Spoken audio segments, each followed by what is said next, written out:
Tama. Paano ka makakakuha ng ebidensya kung hindi mo sila tatawagan at pagtatanungin? Di ba? Yun ang pagkuha ng ebidensya. Oho. So dapat Bakit pala... wala ka bang kakayahan para tanungin niyang mga yan? Lalong-lalo na, ikaw ang pinakamagaling na investigador.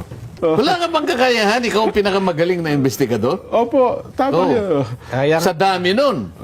Pinakagaling, Palagay ko, sa galing mong investigador, 18 yun, ha? lulutang ang katotohanan dyan. Yung Ren. 10 dyan, baka kaya mong gisain lahat yan. Diyan mo tirahin. Oh. Diyan mo ngayon salaminin lahat.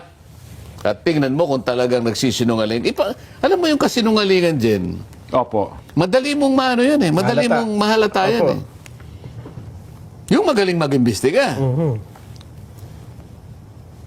Akala mo, tatayo siya doon, halimbawa, dala-dala niya, dinramatize niya yun, madali mong makuha yun. Oho. Kaya nga sabi ko, pagka nagsinungaling ka, di kontempo agad, kulong ka. Kulong ka sa Senado, may kulungan naman sa Senado. Kamukha yung sinasabi niya, paano hindi naman believable yan, 800. Oh, yun na nga. Ayun nga, yung kwenta niya. Oo. Oo. Bakit hindi mo siya tanungin pag nandun na? Bakit hindi mo sa kanila ipakwenta? Kwentahin mo ito. Baka mamaya isagot naman niya, mali po yung kwenta niyo, ganito po yan. Ganyan. Yan ang kinatatakutan nila eh. Kasi parang mathematically yan daw, improbable at saka hindi... Di parang sinabi mo sa judge, sabi ng judge, hindi, ayoko yan. Opo.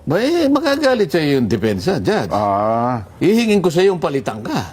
Oho. Ano? Ngayon pa lang, meron ka ng pre-judgment pre-trial pa lang tayo. Sinasabi ko, ito nililinya ko pa lang kung sinong tetestigo para sa kaso namin, para depensahan namin ito. Nag-ano ka na, sinasabi mo na hindi qualified itong mga... Yung mga witness... ba't mas marunong ka pa sa akin? Ako nga ang defense counsel eh.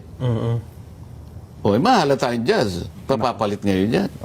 Pero sa sobrang galing ang mag-investigasyon, di ba sabi niyo, pinakamagaling na investigador? Hindi siya nagsabi nun, hindi ako.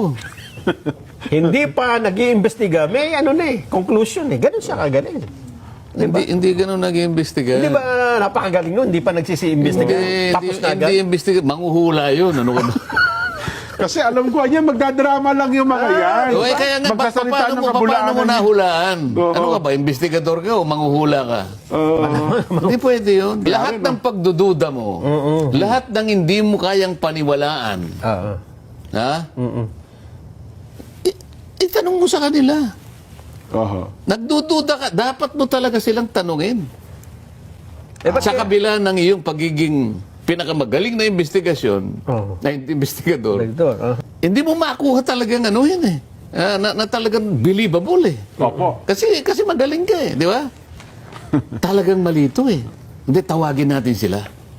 Oo nga. Silang magpaliwanag nito. Di ba dapat ganun?